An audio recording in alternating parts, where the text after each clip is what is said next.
Social मीडियाच्या माध्यमातून आम्ही सभा करतो, आम्ही प्रबोधनातून आम्ही सातत्याने बोलतच असतो, पण आज बोलणाऱ्याचं ऐकते कोण? आज तुम्ही दाखवा आणि त्याच्या मागे लोक जमा करा. आज सेवेचा मेवा कोण खातंय?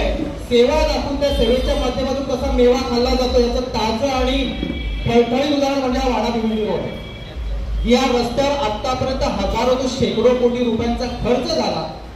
ठेकेदारांसाठी सोन्याची अंडी देणारी कोंबडी ठरले आणि आमच्यासारख्या जनसामान्यांसाठी हा मृत्यूचा सापळा ठरला. आज हा रस्त्यावर पडलेले खड्डे, हा उघडा पडलेला रस्ता, हा उघडा पडलेला रस्ता नाहीये प्रमोद भाऊ, हे प्रशासनाचं उघडं पडलेलं डुंगर आहे. डुंगर असं मी त्याला म्हणेन. प्रशासनाने उघडं केलेलं डुंगर आपल्यासाठी ठेवलं की बघा आम्ही जनतेला आतापर्यंत ज्या पद्धतीने डुंगर दाखवत आलेलो आहोत ना, हा रस्ता त्याचं मूर्तिमंत प्रतीक आहे. या डुंगराकडे बघा आणि मरा.